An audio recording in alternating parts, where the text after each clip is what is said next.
nós vamos começar lá no sul do país. Vamos pegar o avião e vamos chegar em Porto Alegre, onde no primeiro jogo foi 0-0. E a primeira decisão é sábado, tem Grêmio jogando em casa diante do Juventude. Não é o Grenal, que muitos esperavam, né, Edu? Acabou que o Juventude entrou ali para estragar a festa dos colorados, eliminando, inclusive, na decisão por pênalti. E fez jogo duro e até certo ponto violento, porque muitas faltas no jogo de ida, hein, Edu? Não, sem dúvida, a bola quase não andou, né, no primeiro jogo, lá em Caxias, né, o Juventude conseguiu segurar o 0-0. É óbvio que jogando em casa, né, a expectativa é sempre que o time da casa consiga vencer, né, consiga fazer jus ao seu mando de jogo. Mas isso não aconteceu, então fica tudo agora para o segundo jogo, né, lá na Arena do Grêmio, e um novo empate leva a decisão para os pênaltis. Quem vencer vai levantar o caneco, né? Lembrando que tem uma coisa interessante nessa final do Gauchão agora de 2024, né? Que apesar do Inter, obviamente, como você já disse, não estar envolvido diretamente na final, mas a gente tem até uma tela aí, uma arte para mostrar, porque tem uma discussão lá no Sul, né, sobre os títulos seguidos, né? O Grêmio, nesse momento, ele é o atual, ele ganhou 6 vezes, né? Ou seja, se ele for campeão agora, ele vai igualar um dos títulos que o Inter teve, 7 vezes seguidas como campeão. Mas o Inter ainda tem um título lá nos anos 70, que ele conseguiu 8 vezes seguidas a conquistar o gauchão. Então, assim, se o Grêmio ganha dessa vez e ganha o ano que vem também, ele vai conseguir empatar aí essa série histórica, né? É claro que se ganhar dessa vez já está pelo menos com 7-7. E aí vai precisar ganhar o ano que vem também para ter 8. Em termos de títulos do gauchão, o Juventude, pelo seu lado, vai buscar o segundo só da sua história. Ele que só venceu uma única vez o campeonato gaúcho até agora, Fábio.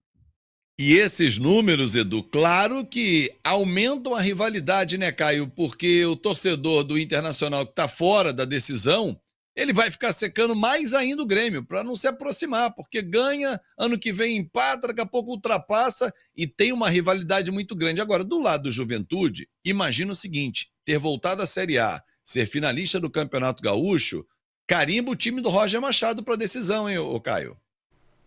Exatamente, Fábio. E carimba não só o trabalho, né? Porque o Roger Machado andou um tempo sem conseguir fazer bons trabalhos e no Juventude ele tem ido muito bem, né? Com jogadores importantes, o Jean Carlos, que inclusive jogou aqui no Náutico, jogador importante. E assim, né? É uma disparidade muito grande. O Internacional com 42 títulos, o Juventude apenas com um título, quando venceu em 1998.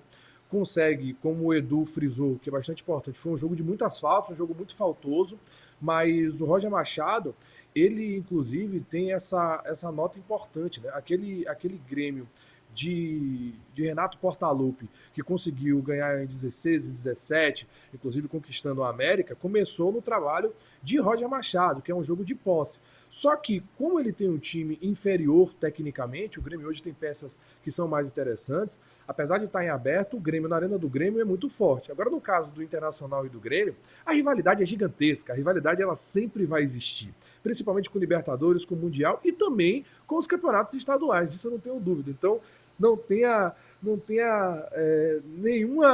nenhum problema em achar que o torcedor do Internacional, que inclusive foi eliminado nos pênaltis, né, para esse Juventude vai torcer contra o Grêmio até o último momento para ver o Juventude, né, conseguir o título, seu título de número 2, que seria importante não só para o Campeonato Brasileiro, mas também para a história, né, do time de Caxias. Se ele já ia torcer contra o Grêmio, né, Edu? Ele só ganhou mais um combustível para isso. Olha, vamos falar ainda sobre Bavi, Flamengo e Nova Iguaçu, Atlético Mineiro e Cruzeiro, mas agora a gente dá uma subida no nosso avião Flash Score e para em São Paulo, porque tem um Palmeiras e Santos, em que o Santos Fábio, está surpreendendo. Oi, Edu. não, só antes de a gente mudar de página, né? Claro, O, claro. o, o Caio falou uma coisa interessante. O Jean Carlos, a gente tem até uma arte aí para mostrar. O Jean Ótimo, Carlos, ótimo. ele é um dos motores desse time do Juventude. Ele é o líder de assistências do time, né? Tudo bem que esses números aqui tá tudo zerado porque é só do primeiro jogo, tá? Da final. Mas em termos de campeonato gaúcho, né? Como um todo, o Jean Carlos já tem 5 assistências e ele que tá municiando demais o Gilberto e o Lucas Barbosa. ambos com 4 gols até aqui na competição, né? E óbvio que isso aí é só desse primeiro jogo, e aí a gente vê também como o Gilberto é aquele homem gol do Juventude. A bola precisa chegar para ele colocar para dentro. Ele que fez 3 finalizações e 3 finalizações corretas. É verdade que as 3 pararam no goleiro do Grêmio, né? E o Lucas Barbosa também deu um chute no gol, um chute certo, né? E o Jean Carlos que errou a única finalização que fez. Mas esses 3 jogadores, né? O Jean Carlos mais atrás, o Gilberto e o Lucas Barbosa, que cai um pouco mais para a direita, né? O Gilberto se movimenta mais. Esses são os motores ofensivos do Juventude, podemos assim dizer. Ou seja, senhor Renato Portaluppi, atenção, hein? Porque a decisão está totalmente em aberto, como lembrou o Edu Gerac.